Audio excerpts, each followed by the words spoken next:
আসসালামু আলাইকুম রহমতুল্লাহ। প্রায় 2 বছর 8 মাস ছিলাম এখানে।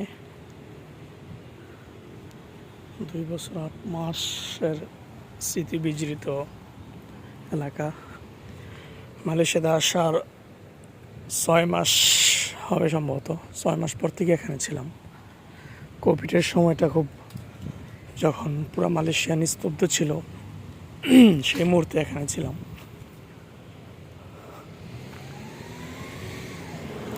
এখানে যেমন মসজিদ ছিল, এদেশি মসজিদ, নামাজ পড়াইতাম। আর সাথে ছিল পার্ক। জায়গাটা অবশ্য ভিআইপি এরিয়া, খুব নিরাপত্তাজনিত এরিয়া,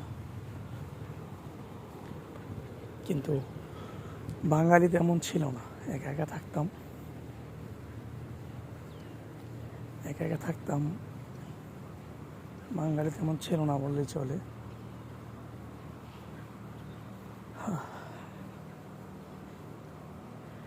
এই সেই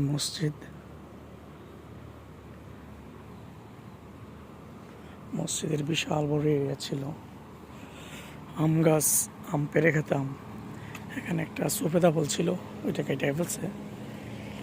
মসজিদের এরিয়া, এই মসজিদের এরিয়াতে ঢুকলাম, নামাজ চলতেছে। বিশাল বড় এরিয়া।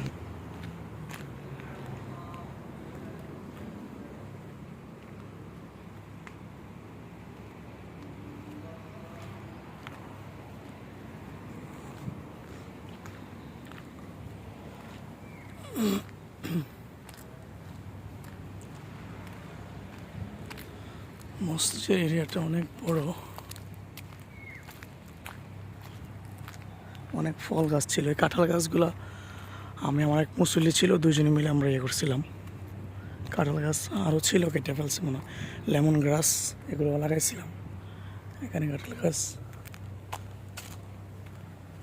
আর এই যে এখানে পুলিশরা এসে বসে থাকতো। তো মুসল্লি ছিল, কখনো জিজ্ঞাসা করতো না আমাকে বিচার বিষয়ে।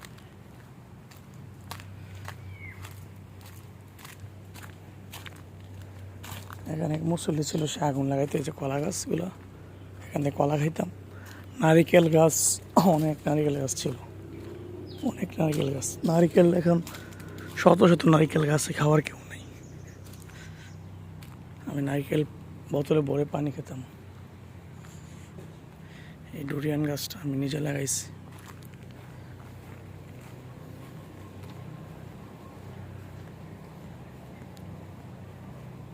এই যে জাতীয় ফল, মালয়েশিয়ার সবচেয়ে দামি ফল। এই ডুরিয়ান গাছটা কোভিডের সময় আমি নিজে লাগাইছি।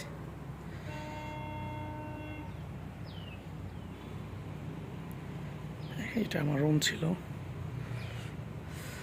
অনেকদিন পরে আসলাম।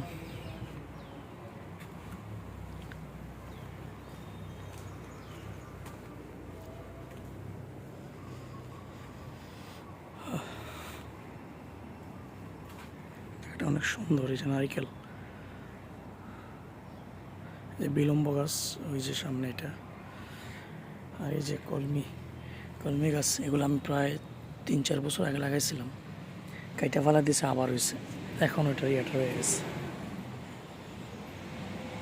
তারপরে যে গাছটা আমি লাগাইছিলাম কোভিডের সময়,